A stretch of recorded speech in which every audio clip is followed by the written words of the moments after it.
Assalamualaikum warahmatullahi wabarakatuh. Perkenalkan, nama saya Indah Pramustika, NPM 202303039, Prodi Psikologi, Universitas Jenderal Ahmad Yani, Yogyakarta.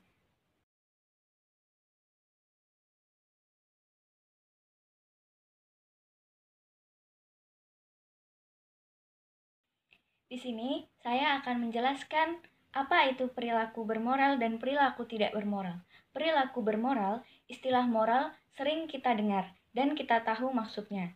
Akan tetapi, seperti apa pengertian moral tersebut secara detail? Kata moral berasal dari kata mos atau mores, yang sinonim dengan kesusilaan dan kelakuan. Moral adalah ajaran tentang hal yang baik dan buruk, yang menyangkut tingkah laku dan perbuatan manusia. Moral dalam perwujudannya dapat berupa aturan, peraturan, dan atau prinsip-prinsip yang benar, baik terpuji dan mulia. Kemudian, apa itu perilaku tidak bermoral? Perilaku yang tidak bermoral disebut amoral. Artinya, dia tidak bermoral dan tidak memiliki nilai positif di mata manusia lainnya. Mungkin itu penjelasan sedikit dari perilaku bermoral dan perilaku tidak bermoral. Contoh perilaku bermoral adalah menerapkan toleransi. Toleransi adalah suatu perilaku atau sikap manusia yang tidak menyimpang dari aturan, di mana seseorang menghormati atau menghargai setiap tindakan yang dilakukan orang lain. Kemudian, toleransi adalah suatu sikap saling menghormati dan menghargai antar kelompok atau individu, baik itu dalam masyarakat ataupun dalam lingkungan yang lain. Contoh sikap toleransi secara umum yaitu menghargai pendapat orang lain, tolong-menolong antar sesama manusia tanpa memandang suku, ras, agama, dan antar golongan. Salah satu contoh sikap toleransi yang saya ambil adalah toleransi beragama, yang merupakan sikap saling menghormati dan menghargai antar penganut agama lain, seperti tidak mencela atau menghina agama lain dengan alasan apapun, tidak memaksakan orang lain untuk menganut agama kita, dan tidak melarang ataupun mengganggu umat agama lain untuk beribadah sesuai agama atau kepercayaan masing-masing. Ada 4 cara terciptanya toleransi beragama di kehidupan sehari-hari. Yang pertama, saling berkunjung di masyarakat. Yang kedua, saling berkunjung bagi para pemuka agama. Yang ketiga, bertukar hal positif. Yang keempat, mengunjungi tempat-tempat nasional dan tempat ibadah. Penjelasan pertama, saling berkunjung di masyarakat.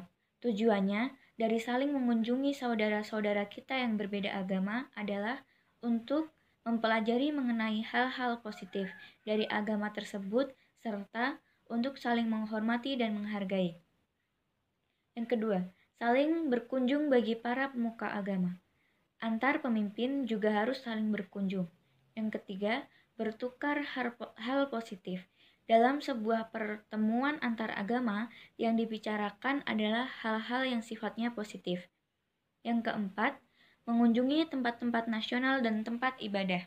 Hal ini agar masyarakat lebih mengenal sejarah perjuangan para pendiri bangsa untuk mempertahankan negara dan keberagamannya.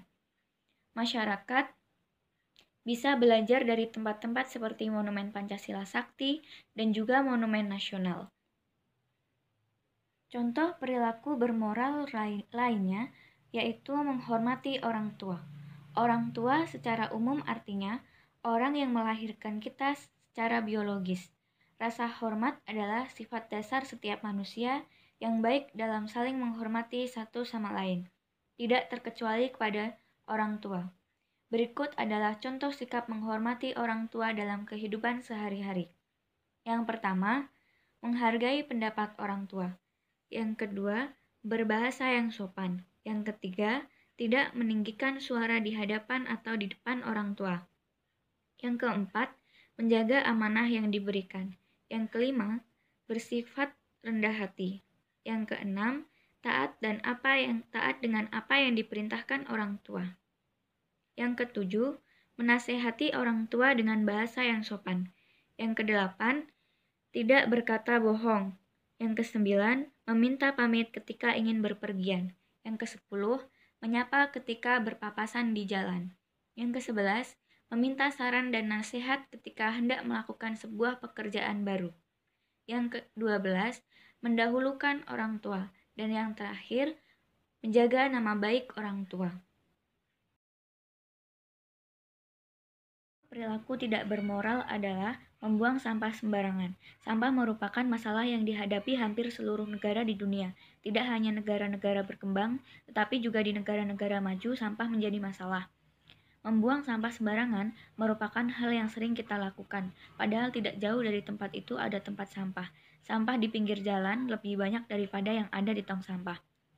Dampak membuang sampah sembarangan akan merusak pemandangan, mendatangkan bau yang tidak sedap, mendatangkan banjir level rendah sampai yang tinggi, mendatangkan berbagai penyakit, dan dapat mencemari lingkungan.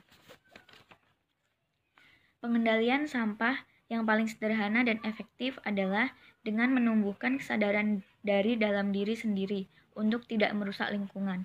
Peran pemerintahan dalam hal ini juga sangat diperlukan dengan peraturan-peraturan dan sanksi-sanksi yang ada. Diharapkan bisa meminimalkan perusakan lingkungan oleh pihak-pihak yang tidak bertanggung jawab. Mungkin cukup itu sedikit contoh perilaku bermoral dan tidak bermoral dari saya. Kurang lebihnya mohon maaf.